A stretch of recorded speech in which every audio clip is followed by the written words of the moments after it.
Shalom sahabat yang baik hati, salam sehat selalu bagi kita semuanya. Marilah kita bersatu di dalam doa. Kasih karunia dan damai sejahtera dari Allah Bapa dan dari anaknya Tuhan Yesus Kristus kiranya menyertai kamu sekalian. Amin.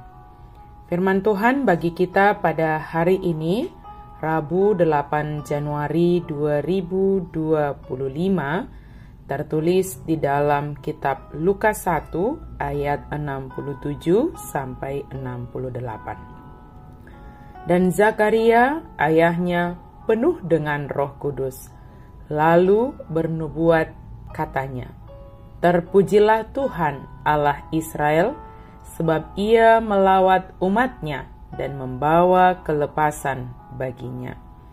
Gotod di parbadiama si Sakarias, amanai, gabe manurirangi ma, pinuji matuhani, debatani Israel, ala ditopot bangsona, jala dipatupa haluauna."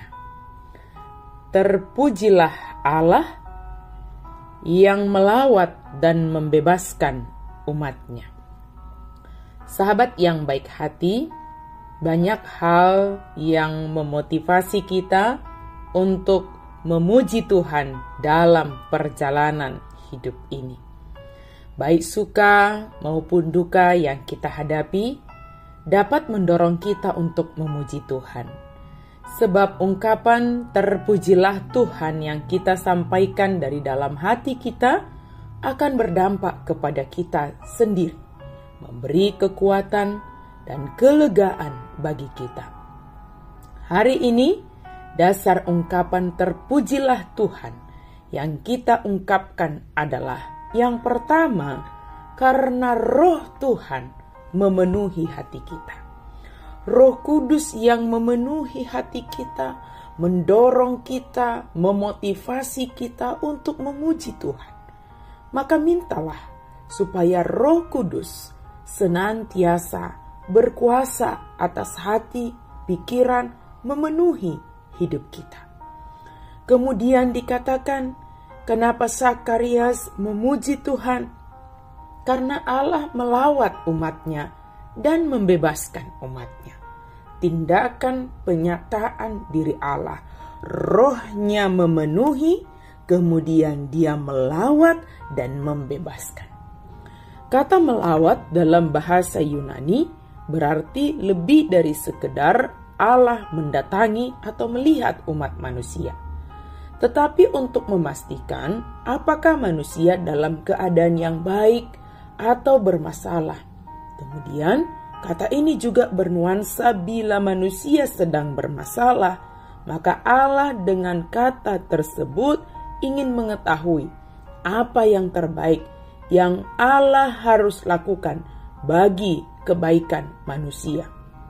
Dalam hal ini, kata melawat sesungguhnya mengarahkan pada maksud soteriologis, atau dengan kata lain, melawat berarti mengunjungi untuk menyelamatkan.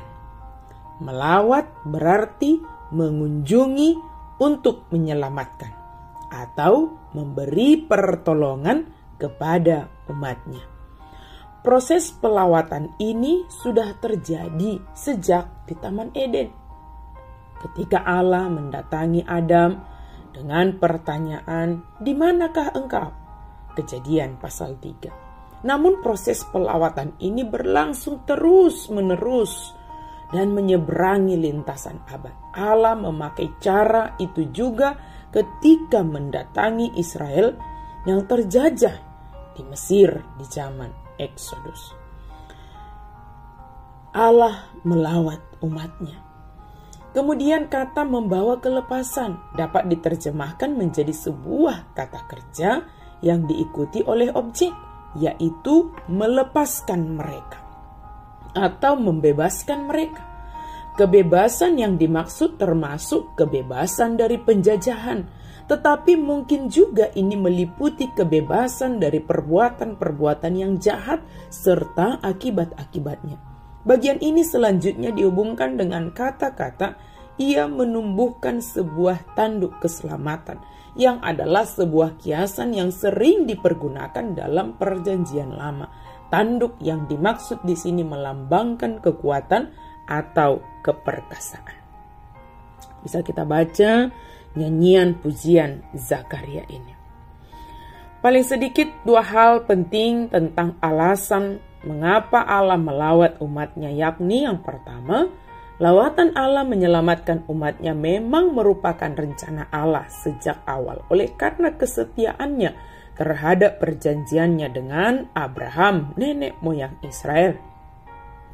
Kedua, lawatan itu berkembang luas, tidak lagi menjadi milik satu bangsa, tetapi sudah melampaui batasan bangsa dan berkat-berkat jasmania, karena yang dijanjikannya adalah pengampunan dosa, kelepasan dari kuasa maut, dan anugerah untuk menikmati damai sejahtera Allah.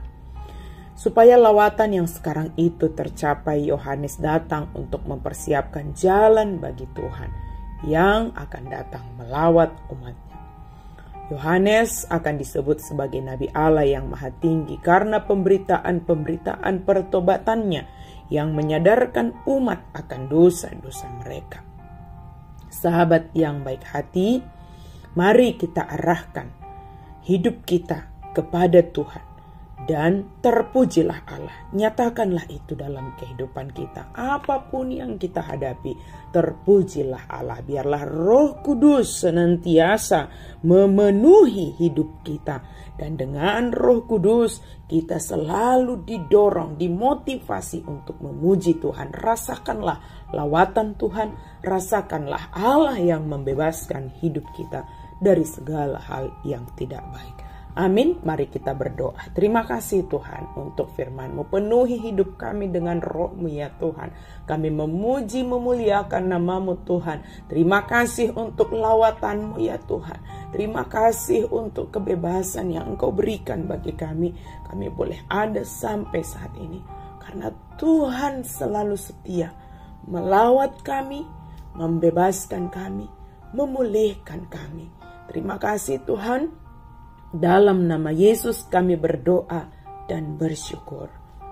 Amin.